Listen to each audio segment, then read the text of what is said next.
Libro del Éxodo, versículos 7 a 23.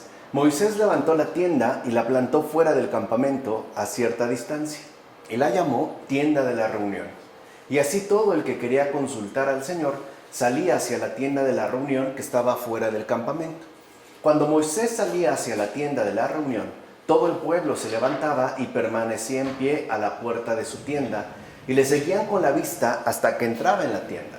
Y cuando Moisés entraba en la tienda, descendía la columna de nube y se detenía a la puerta de la tienda, mientras el Señor hablaba con Moisés. Todo el pueblo, cuando veía la columna de nube detenida a la puerta de la tienda, se levantaba y cada uno se postraba junto a la puerta de su tienda. El Señor hablaba con Moisés cara a cara, como se habla con un amigo. Y cuando volvía al campamento el joven Josué, su ayudante, hijo de Nun, no se apartaba de la tienda. Moisés dijo al Señor: mira, tú me has dicho, haz subir a este pueblo, pero no me has indicado a quién vas a enviar conmigo, a pesar de que me dices, yo te conozco por tu nombre, y tú has hallado gracia a mis ojos. Ahora bien, si he hallado gracia a tus ojos, dame a conocer tus designios, para que llegue a conocerte y pueda hallar gracia a tus ojos. Considera que esta gente es tu pueblo. El Señor respondió: yo mismo caminaré contigo y te daré el descanso. Continuó Moisés: si no vienes tú mismo, no nos hagas partir de aquí, pues ¿en qué se notará que tu pueblo y yo hemos hallado gracia a tus ojos si tú no caminas con nosotros? Así tu pueblo y yo nos distinguiremos de los demás pueblos que hay sobre la tierra. El Señor dijo a Moisés: esta petición que me has dirigido también te la concederé, porque has hallado gracia a mis ojos y te conozco personalmente. Moisés exclamó: muéstrame tu gloria. Y él respondió: yo haré pasar todo mi esplendor ante ti, y ante ti proclamaré mi nombre, el Señor, porque tengo misericordia de quien quiero y tengo compasión de quien quiero.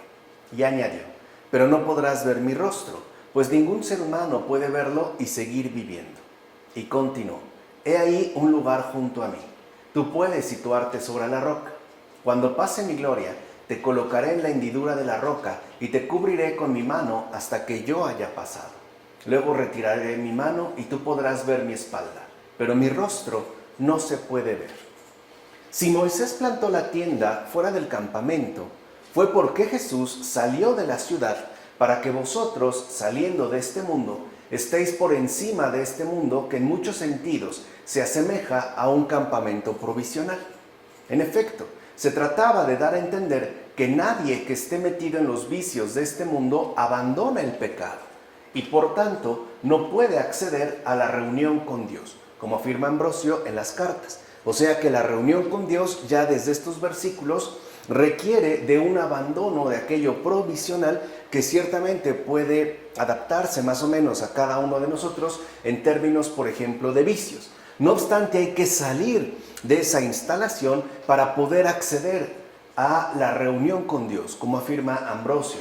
Además, justo porque Moisés ayunó 40 días y 40 noches, mereció hablar con Dios, quedarse con Él y recibir de su mano los mandamientos de la ley. ¿Te das cuenta ya de las maravillas que obra el ayuno? Es decir, la privación de los vicios de este mundo. Vean de qué manera tan particular, por ejemplo, este padre de la iglesia, y en general es un rasgo destacado de la patrística, entienden, por ejemplo, la cuestión del ayuno. O sea, no lo entienden solamente como una provisional renuncia a los alimentos o una cierta privación de comida o de antojos.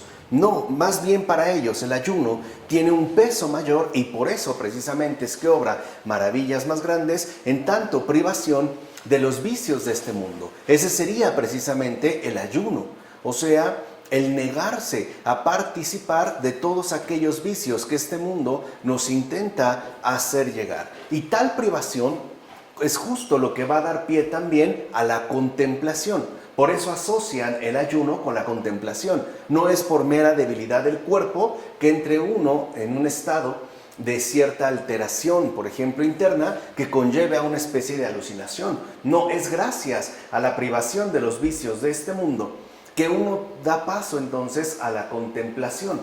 Por eso es que todos, en efecto, estamos llamados a seguir el ejemplo del bienaventurado Moisés, como afirma Máximo de Turín en un sermón. O sea, no solo estamos llamados a escuchar lo que ha hecho Moisés, sino también a hacerlo nosotros para que podamos ingresar, una vez libres de los vicios de este mundo, a la reunión con Dios, justamente en aquel espacio que Él nos ha querido conceder y que no pertenece precisamente a este mundo. De hecho, la vida de Moisés alcanzó el límite más elevado de la perfección, es decir, la amistad con Dios, como afirma Gregorio de Nyssen sobre la vida de Moisés. Y esto es muy importante de tener en cuenta porque a veces llegamos a suponer que el máximo grado de perfección consiste, por ejemplo, en alcanzar una especie de santidad taumatúrgica, o sea, vinculada, por ejemplo, al obrar de prodigios y milagros. Y no es así. Bien es cierto que pueden darse casos de milagros, pero no es justamente lo fundamental. De hecho, lo fundamental en el nivel de la perfección espiritual tiene que ver precisamente con la amistad con Dios. Ese sería el límite más elevado de perfección al que podríamos aspirar. Y es de hecho al que estamos llamados todos y cada uno de nosotros en tanto discípulos del Señor. Ahora bien, que Dios le haya dicho a Moisés que nadie puede ver su rostro y seguir viviendo, significa que aquella visión pertenece de hecho a la vida futura. No es algo que nosotros podamos alcanzar aquí en esta tierra, bajo las condiciones de vida que aquí tenemos. Y con esto quedó simbolizado tanto el misterio de la futura iglesia de Cristo como el de la redención final, como afirma Agustín en una de sus cartas. O sea, se está dando pues este preanuncio del misterio de la futura iglesia en tanto verdadera tienda de la reunión, como el hecho mismo de la manifestación de Dios tal cual al final de los tiempos, o sea, en relación con la redención final. En efecto, Dios no puede ser conocido con humana sabiduría, pues la sabiduría es la luz del ser, y sin esta luz no se puede superar ni toda delimitación ni toda división. Y aquí vemos algo muy particular, como lo hemos aprendido de Michel Henry, en estas palabras de Clemente de Alejandría, en sus Strómata, que lo que el mundo ciertamente ofrece es delimitación y por ende división.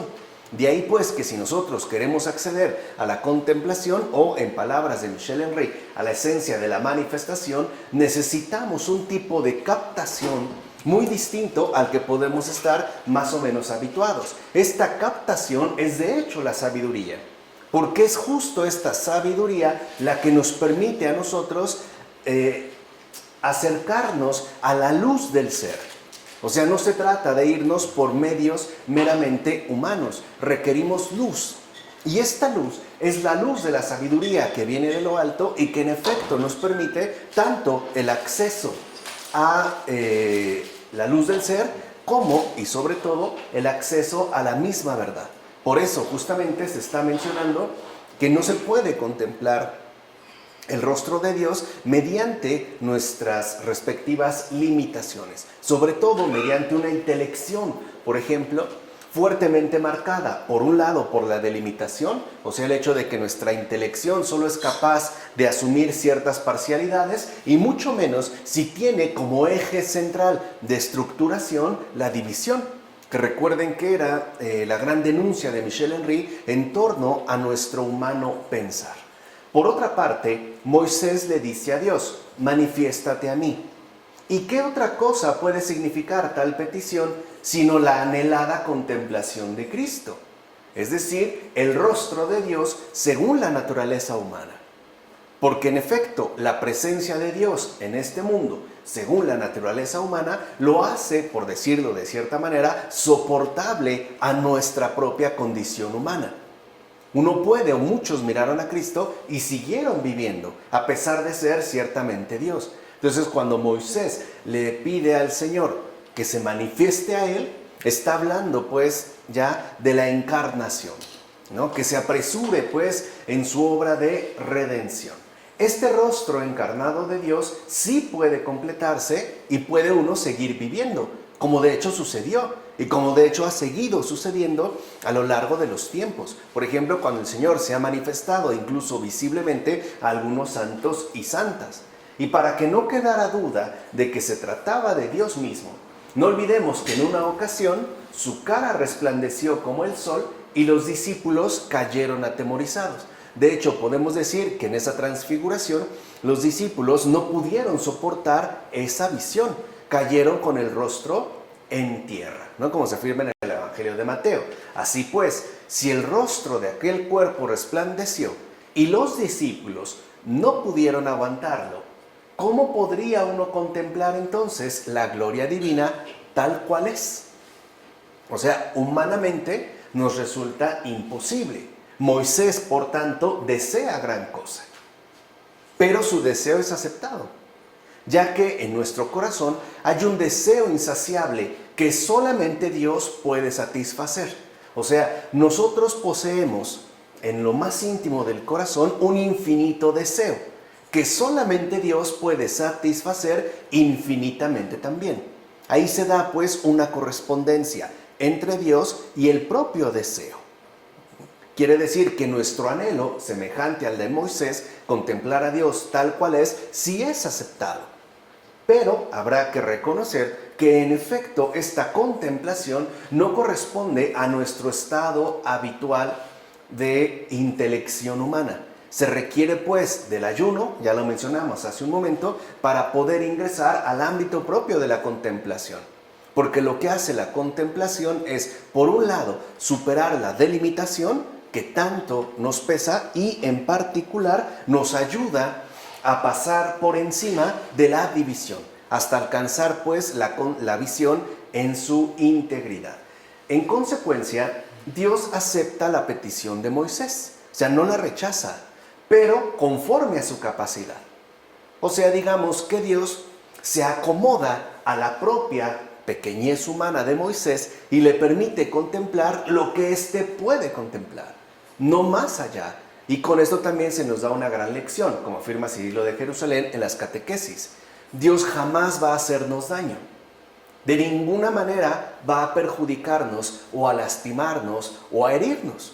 Incluso si no es posible, dadas las circunstancias, por ejemplo, acceder a su plena manifestación, Él se ajustará para que podamos nosotros recibir aquello que nos resulte aceptable según nuestra humana pequeñez, o sea, según nuestra respectiva capacidad.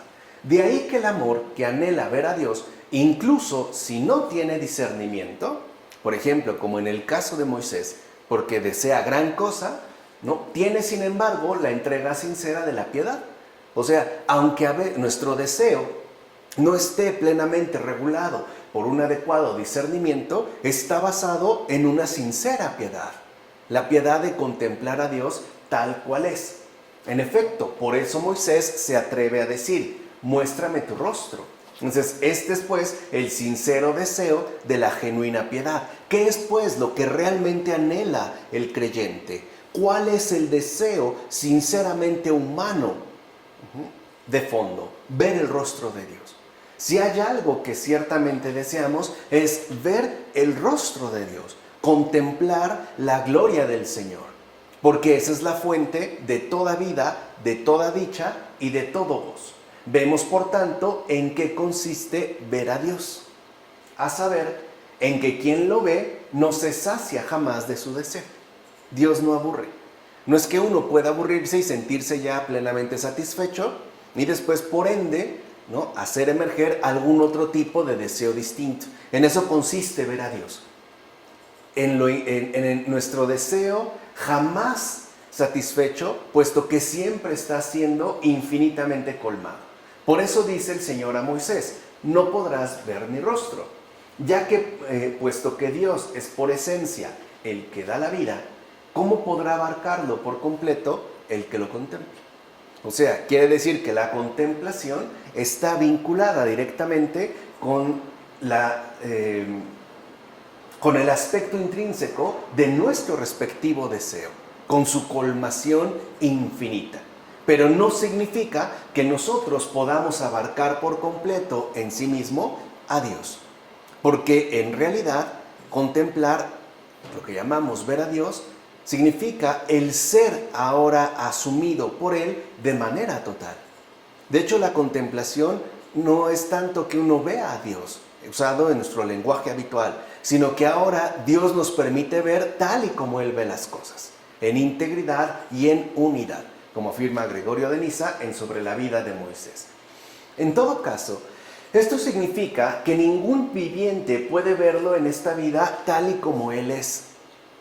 Es decir, nadie puede abarcar la plenitud de Dios. O sea, ni con los ojos del cuerpo, ni con los ojos de la inteligencia, como afirma Agustín en una de sus cartas. Esto es algo que solamente Dios mismo puede hacer. O sea, solo Dios es capaz de comprenderse a sí mismo tal y como es, de verse a sí mismo sin ningún tipo de delimitación, sin ningún tipo, si lo quieren ver así, de restricción.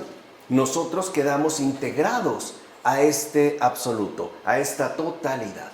Pero no significa que nosotros podamos ciertamente abarcarlo de manera igualmente absoluta. Por eso es necesario renunciar a la vida externa, es decir, a la inteligencia de las cosas de fuera, a nuestro humano proceder, que si lo recuerdan también es la intención fundamental o una de las principales intenciones que Michel Henry tiene al momento de escribir la esencia de la manifestación.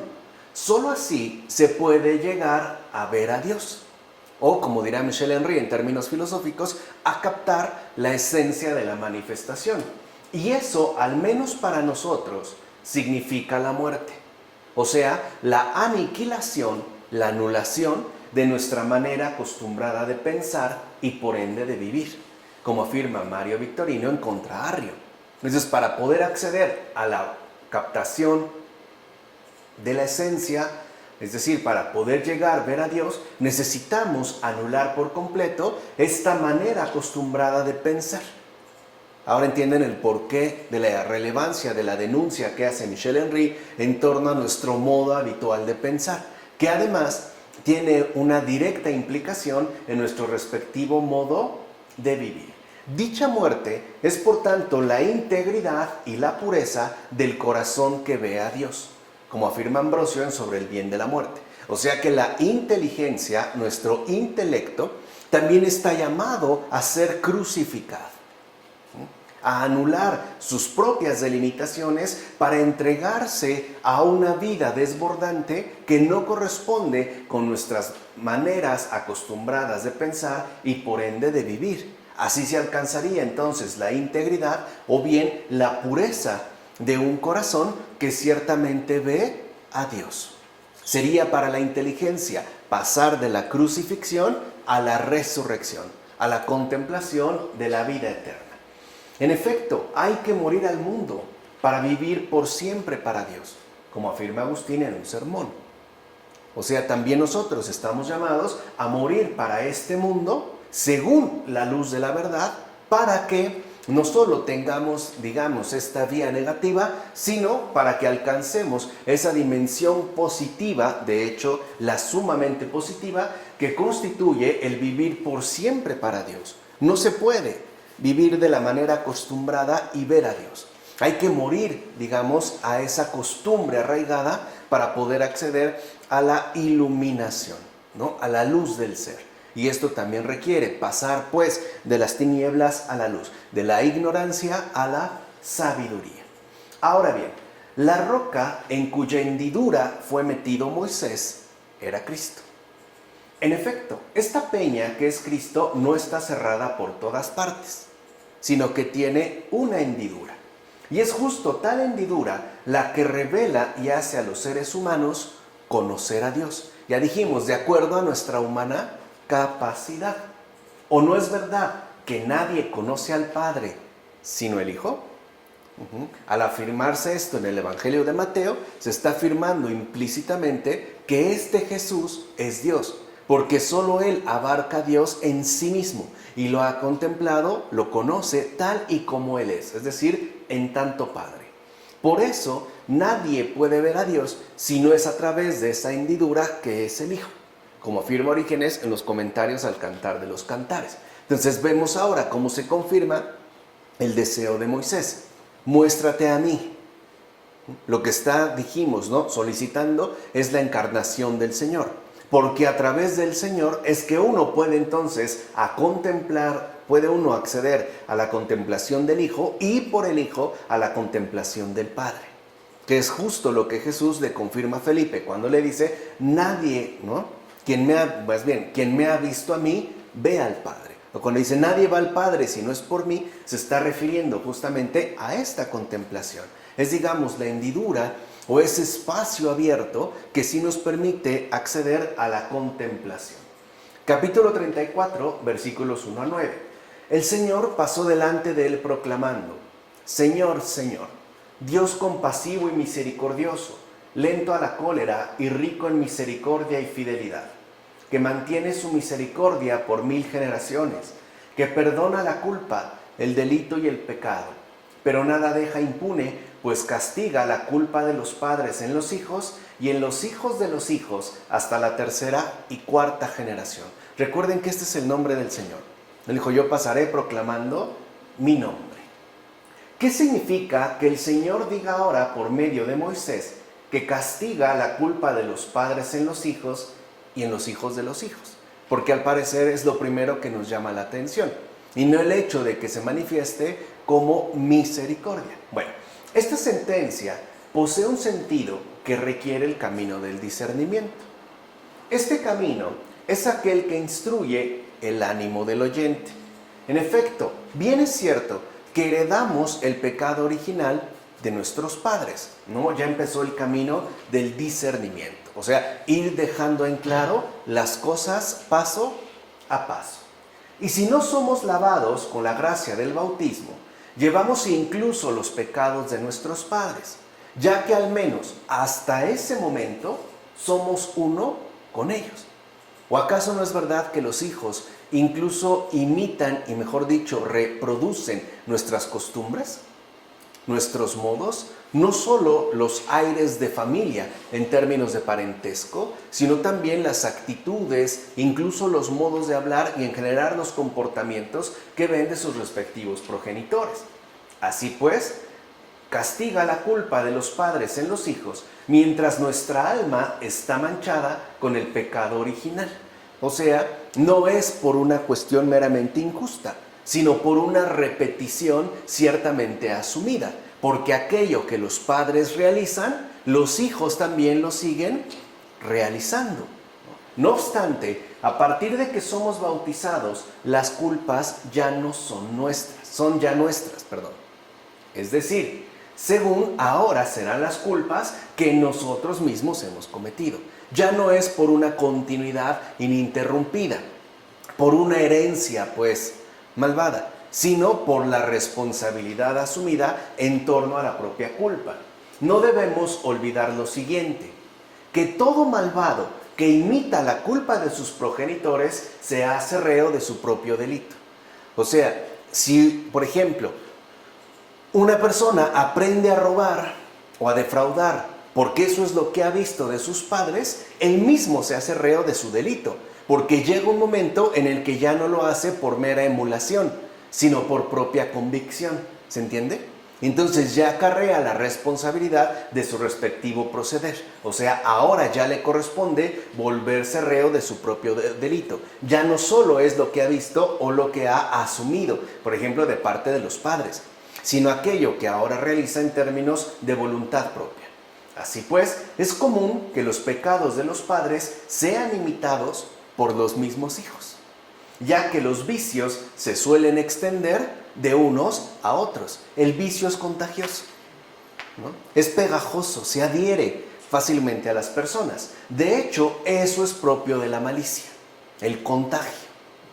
Por eso es importante que nuestra alma no quede manchada con el pecado de los padres. O sea, que también estamos llamados a romper con ciertas circunstancias o condiciones de vida que no han sido benéficas a la luz de la verdad. O sea, no estamos llamados a conservar aquellos aspectos dañinos, por ejemplo, en términos de vicios o defectos, que los propios padres, sea por la razón que sea, nos hayan podido transmitir. También es importante realizar las debidas rupturas. ¿O acaso no es verdad que en muchas ocasiones las almas sufren y padecen las penas de aquellos a los que han seguido? Y esto incluso sucede hasta la 3ª y la 4ª generación. O sea, no es algo fácil de vencer. Esta carga hereditaria, en términos de costumbre, no es algo fácil de quebrantar.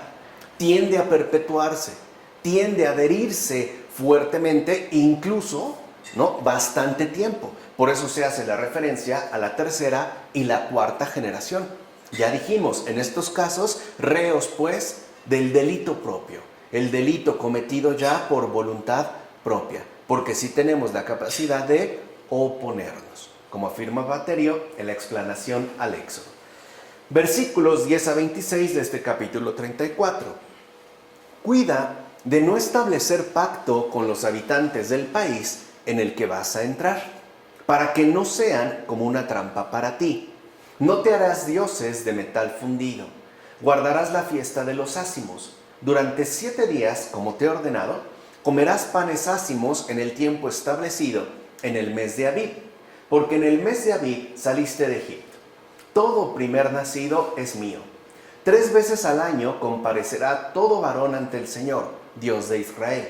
Pues cuando yo expulse a las naciones delante de ti y ensanche tus fronteras, nadie codiciará tus tierras mientras subes a presentarte ante el Señor tu Dios 3 veces al año. No inmolarás con pan fermentado la sangre de mi sacrificio.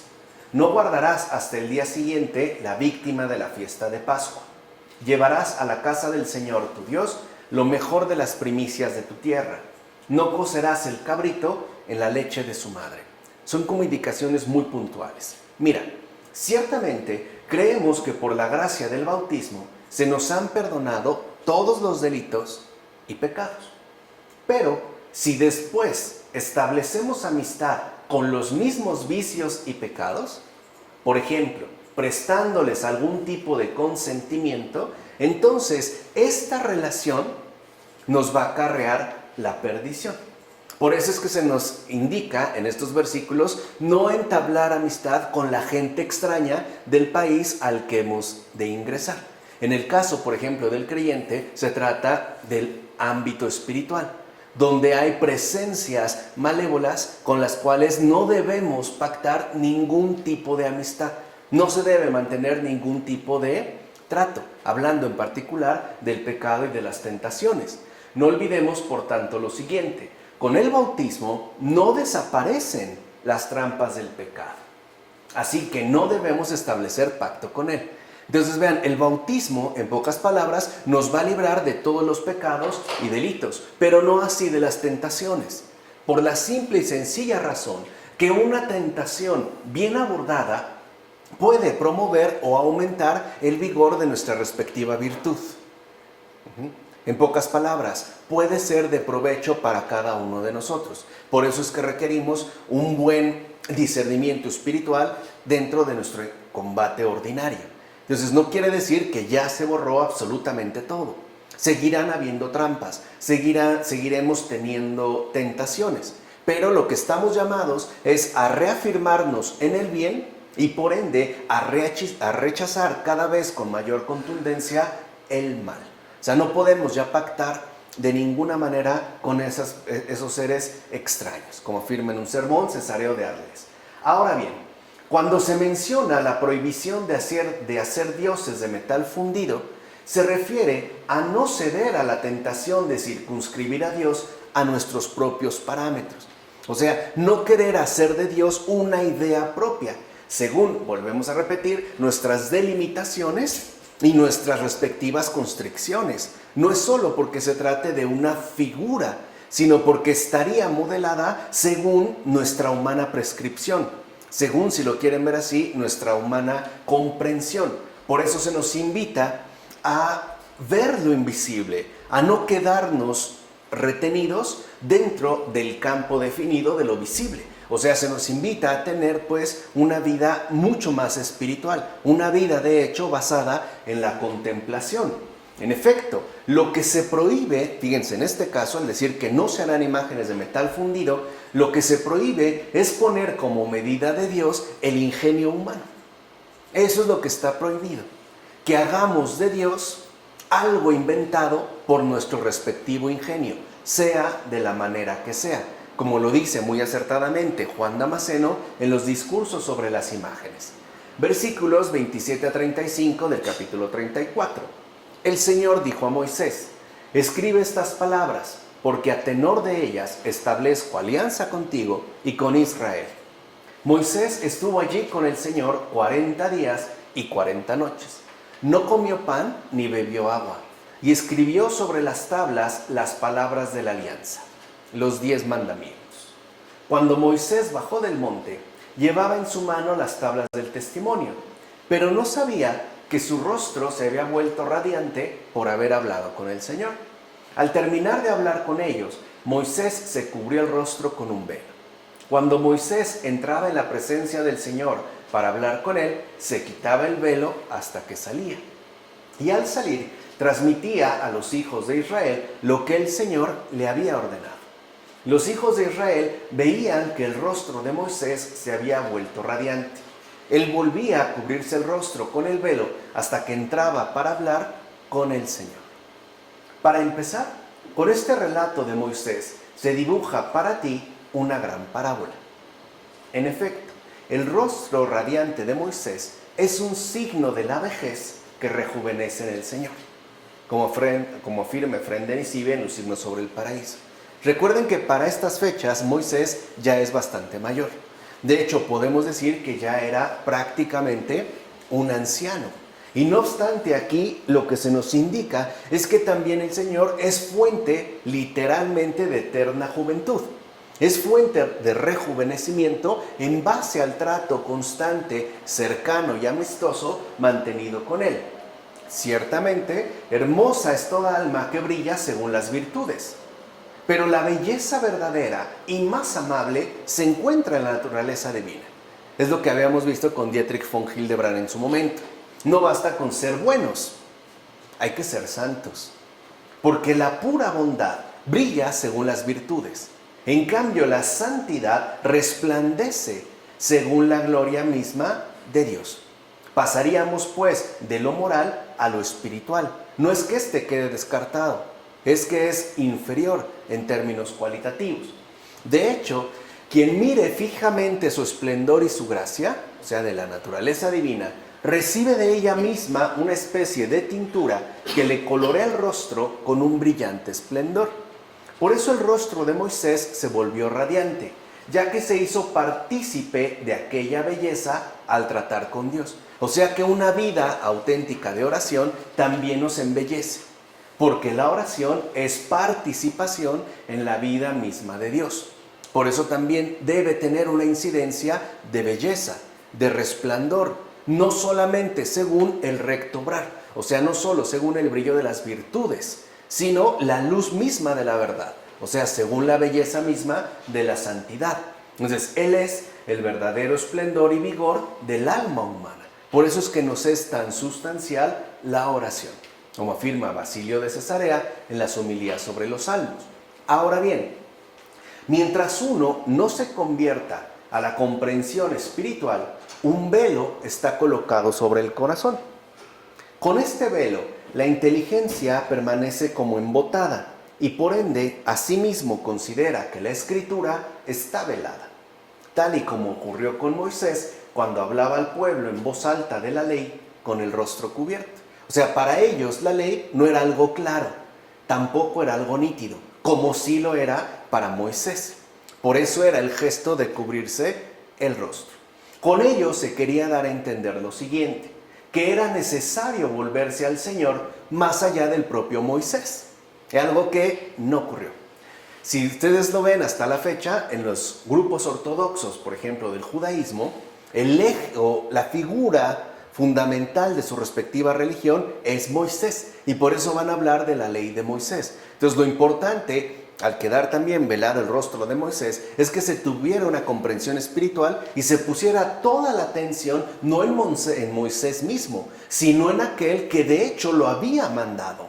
Por eso él quedaba como velado, para fomentar la comprensión espiritual y por ende para que la gente pudiera volverse al Señor.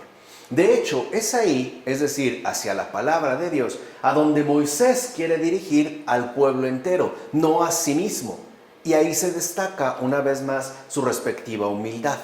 Él sabe que él no es lo importante, él es un enviado más. Lo importante es aquel que le ha dicho tal y cual cosa. aquel que se le ha manifestado y que ahora debe, ¿no?, conducir al pueblo a su presencia. Con ello se hace patente la necesidad del conocimiento espiritual, donde, como hemos mencionado, el velo finalmente es levantado, ¿no? Ya no solo nos quedamos con el enviado, sino que ahora nos vamos con aquel mismo que envió. O sea, nos dirigimos pues de manera ya directa a la presencia del Señor, como afirma Orígenes en los primeros principios. Capítulo 35, versículo 1 a capítulo 36, versículo 7. Moisés dijo a los hijos de Israel: mirad, el Señor ha llamado por su nombre a Bezalel, hijo de Uri, hijo de Hur, de la tribu de Judá. Vean aquí, lo que destaca es este nombre Bezalel. Ahorita van a ver por qué.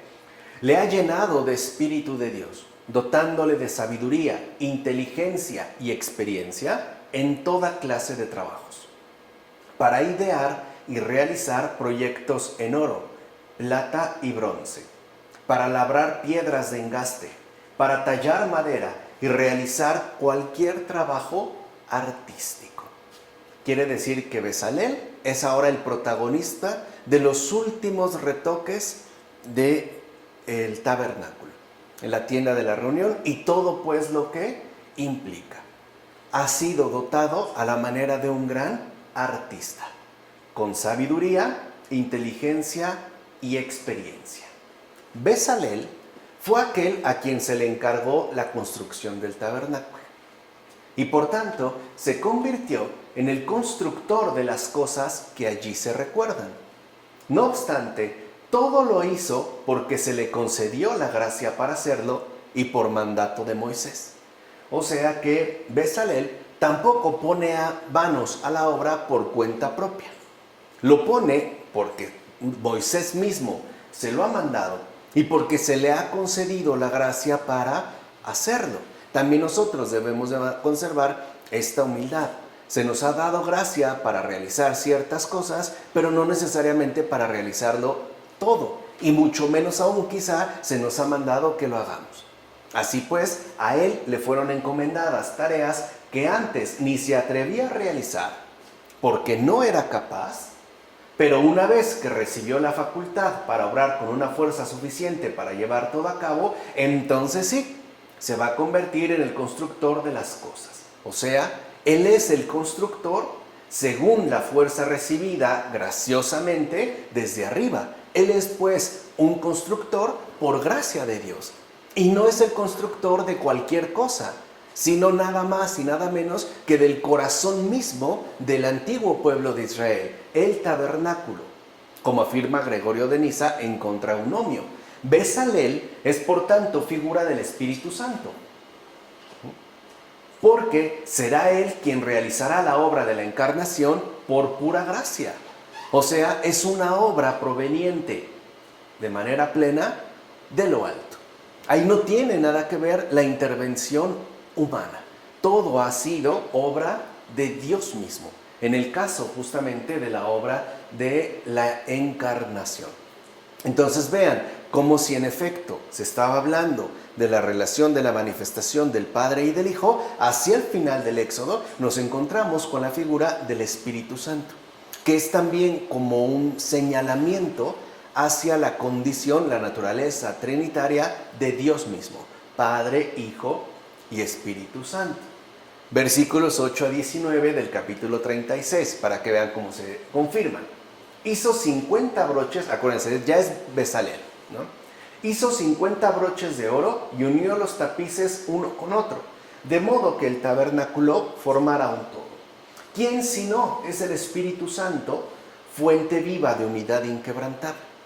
¿Quién es el único que realmente puede fomentar y engendrar esta unidad inquebrantable? ¿No es acaso el Espíritu Santo el único que permite superar cualquier tipo de división?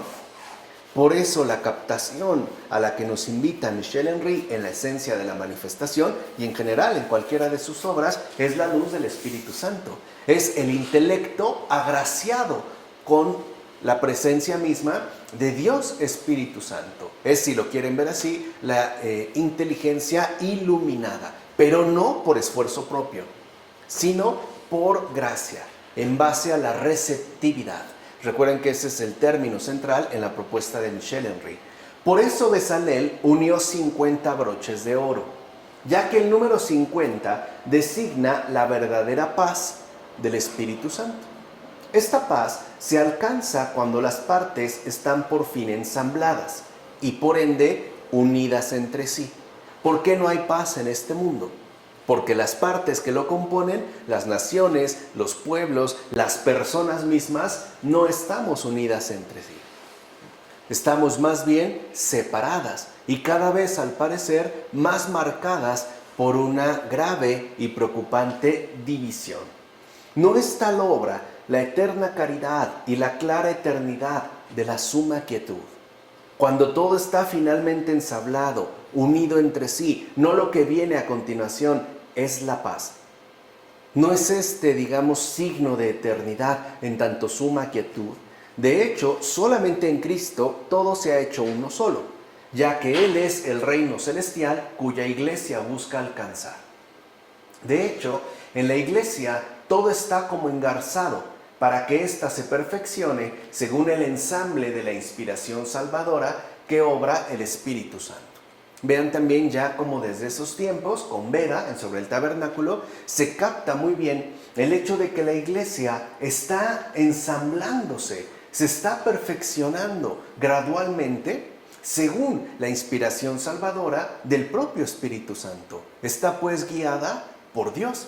Por eso la iglesia no es una mera invención humana, es obra del Señor. Es Él prácticamente quien la ha mantenido y quien la ha llevado por caminos que nos pueden resultar ciertamente extraños o a veces hasta paradójicos, pero cuyos resultados de unificación no se han detenido para nada. Al contrario, podemos decir que se han ido solidificando y se han ido fortaleciendo con el paso del tiempo.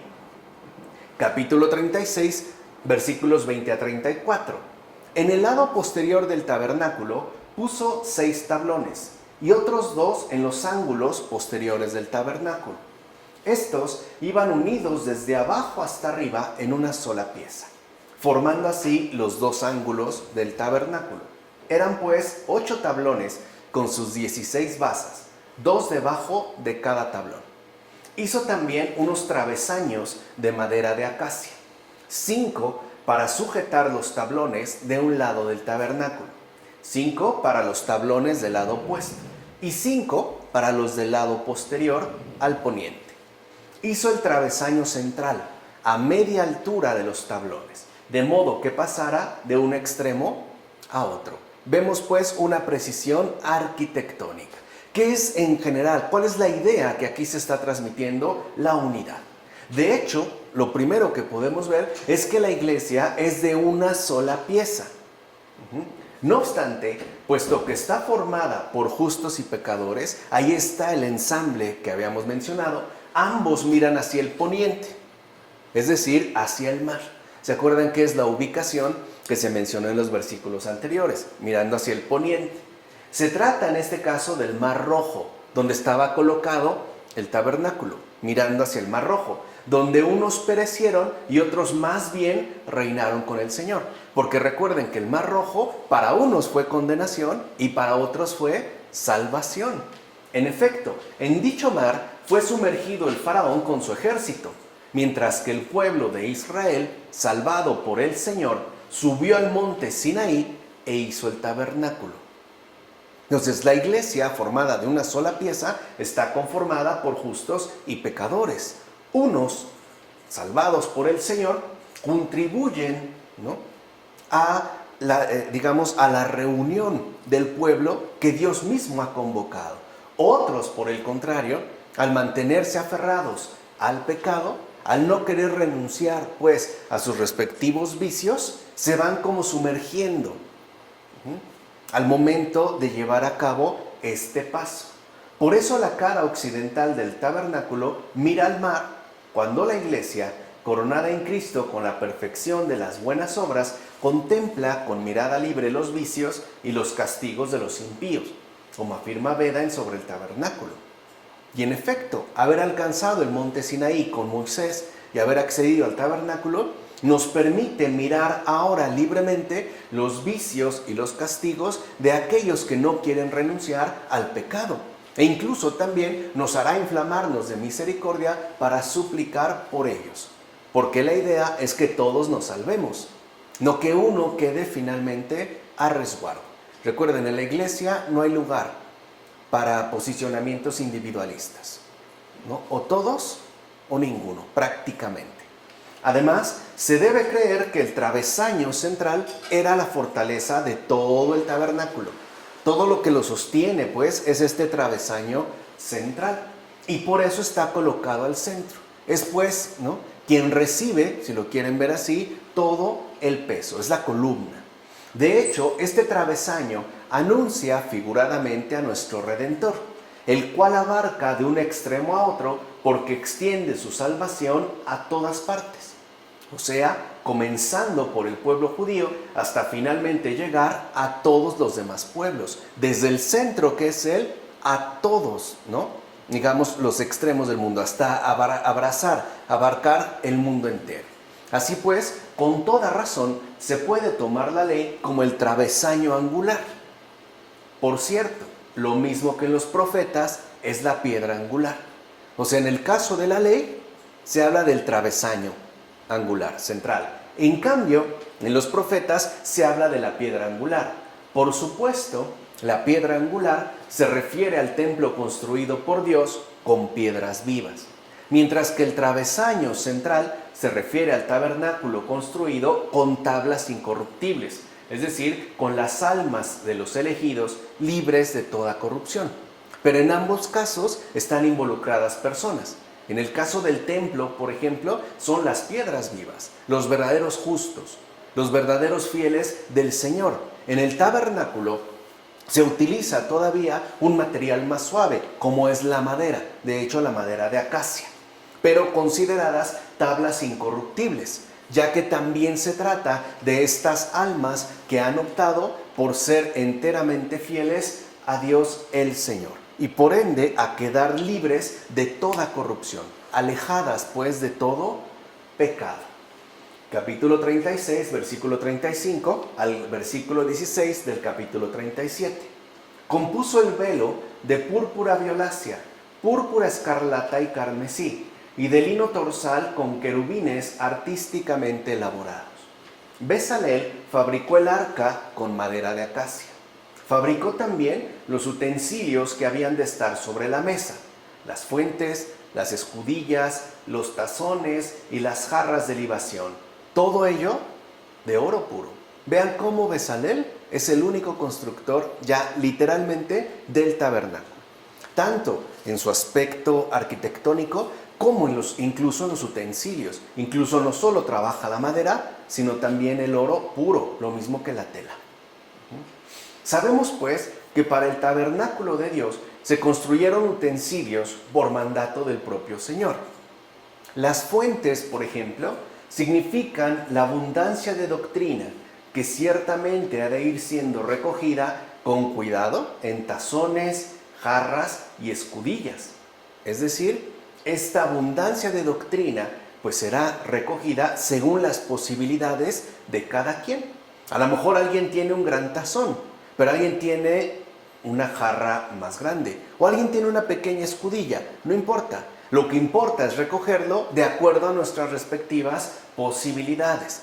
Así pues, uno, lleno de doctrina, embriaga las almas de los oyentes, y así, por lo que dice, ofrece algo bueno para recoger.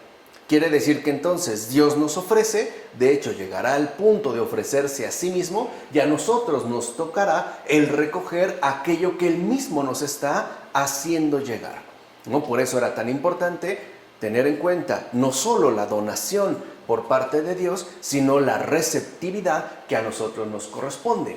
Ahora bien, quizá algún otro no puede expresar todo lo que siente, pero cuando finalmente lo expresa, de algún modo lo da a probar como a través de una escudilla. Una escudilla, recuerden que es como un plato pequeño, ¿no? Por consiguiente, los que estáis en el tabernáculo de Dios, o sea, en la Santa Iglesia, si no podéis ofrecer y por tanto suministrar sabiduría, dad al menos a vuestros prójimos algún bocado según la buena palabra.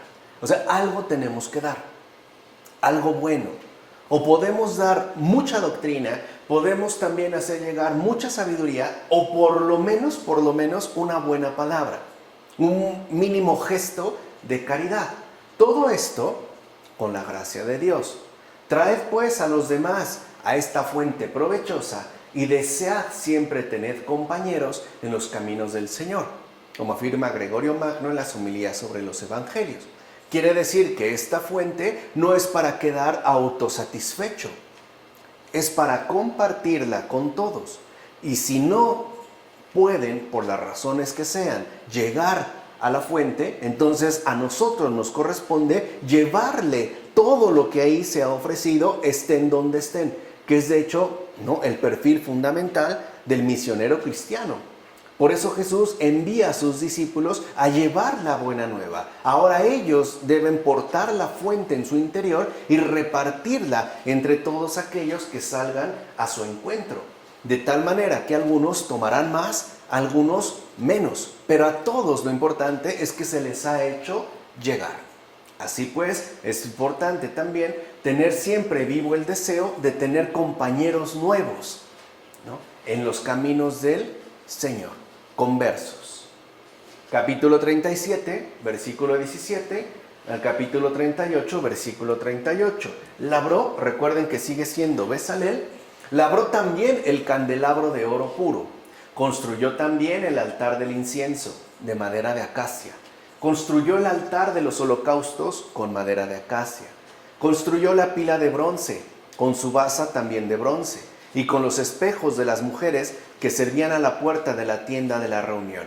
Compuso también el atrio, uno solo, Bezalel. Así como ahora entendemos por qué una sola es la multiforme obra del Espíritu Santo. Todo está hecho con detalle y precisión. En este caso, destaca la pila de bronce, ya que nos es necesario limpiarnos primero antes de poder entrar al encuentro con Dios. De hecho, si no nos quitamos toda suciedad, no podremos penetrar en la pureza de los secretos de Dios, como afirma Gregorio Magno en las homilías sobre los evangelios. O sea que lo primero que se nos solicita es la purificación.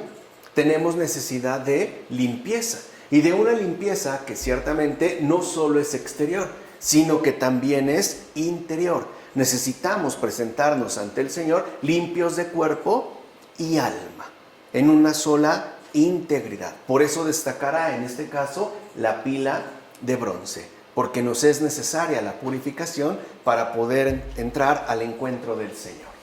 Capítulo 39, versículos 1 a 41. Vean cómo prácticamente ya estamos terminando el libro del Éxodo. Con la púrpura violácea, la púrpura escarlata y carmesí y el lino torsal confeccionaron las vestiduras de ceremonia para el servicio del santuario, así como las vestiduras sagradas para Aarón, según había ordenado el Señor a Moisés. Hicieron pues el efod de oro, de púrpura violácea, púrpura escarlata y carmesí y lino torsal. Prepararon láminas de batido y las cortaron en hilos para entretejerlos en recamado con la púrpura violácea, la púrpura escarlata y carmesí y el lino torsal. Le hicieron 2 hombreras para unir el efod en sus extremos. Ahora no solo se trata del tabernáculo, sino a continuación del servidor principal de este tabernáculo. O sea, ahora el acento recae en la figura del sacerdote. Entonces, en general, con todos estos detalles se nos da a entender lo siguiente: el interior y el exterior de las buenas obras. En efecto, toda la vestidura mencionada está unida en sus extremos desde arriba hasta abajo, de tal forma que al final queda una sola pieza, lo que se conoce como el efod. Así pues, ¿qué otra cosa se puede interpretar sino el hecho de que hemos de guardar en la intimidad ante el Señor las buenas obras que mostramos exteriormente al prójimo, como afirma Beda en Sobre el Tabernáculo? Quiere decir que nosotros también debemos estar revestidos de esta unidad en el recto obrar. O sea, no solo debemos mostrarnos bondadosos en la intimidad con el Señor, sino también en la exterioridad con el prójimo. Y al revés, no nos hemos de limitar a las manifestaciones exteriores de bondad en relación al prójimo, sino que de igual manera debemos mantener un mismo perfil, ser de una sola pieza en nuestra intimidad con el Señor, en nuestra oración. Oración y acción deben de mantenerse siempre unidas y conjugadas, hasta volverse de una sola pieza. De tal manera que ya no podamos al menos distinguir tan fácilmente la oración de la acción, sino que incluso le podamos llamar, por decirlo de alguna manera, oración. Capítulo 39, versículo 42, al capítulo 40, versículo 38. Tal como había ordenado el Señor a Moisés, así realizaron los hijos de Israel todas las obras. Vio Moisés todo el trabajo y comprobó cómo lo habían realizado, tal como había ordenado el Señor. Así lo habían hecho. Fíjense, no se faltó en el más mínimo detalle. Así como Dios fue cuidadoso en las instrucciones, también Bezalel y los demás fueron cuidadosos en lo emprendido. Y Moisés los bendijo. Dijo el Señor a Moisés: el día primero del mes erigirás el tabernáculo de la tienda de la reunión. O sea, ya está todo listo. Puede empezar. ¿Por qué Dios ordenó erigir el tabernáculo el primer día del primer mes? Porque fue en ese momento cuando creó el mundo. Así pues, con dicha orden se daba a entender la aparición de un mundo nuevo. Es pues una nueva primavera. En efecto, recuerden lo que ya habíamos comentado en el Génesis, la convicción de los padres de que la creación, el mundo, fue hecho en primavera. Fue a partir pues de esta inicio, es la estación inicial, propicia para toda vida. En esas fechas, las fechas primaverales, los prados florecen y los árboles producen fruto. Por eso, en esa misma época, liberó Dios a Israel. Y el arcángel Gabriel trajo a la Santa Virgen la buena nueva del parto milagroso. Vean cómo todo se remite a la estación primaveral. Estos tres acontecimientos: la creación del mundo, la liberación del pueblo de la esclavitud de Israel y la encarnación del Señor, el anuncio a la Virgen. En esa época, además, soportó el Señor Jesús su pasión. En consecuencia, el Señor Dios del universo ordenó montar la tienda en aquella fecha porque era imagen del mundo entero. Es decir, del mundo entero de su salvación. Y vean qué bonito termina ya en este caso el libro del Éxodo, con estas palabras de Teodoreto de Ciro en las cuestiones sobre el Éxodo. Así pues empezó la gran fiesta. Quiere decir que entonces el Señor ha dado ya los primeros pasos en esta gran fiesta que nosotros ya llamamos de manera clara y abierta redención. Así empezó entonces la gran fiesta. Así es como dio inicio, a partir de lo que nos ha transmitido y nos ha narrado el libro del Éxodo. Ya la siguiente ocasión empezaremos nosotros con el libro del Levítico. Vamos a dejarle hasta aquí. En nombre del Padre, del Hijo, del Espíritu Santo.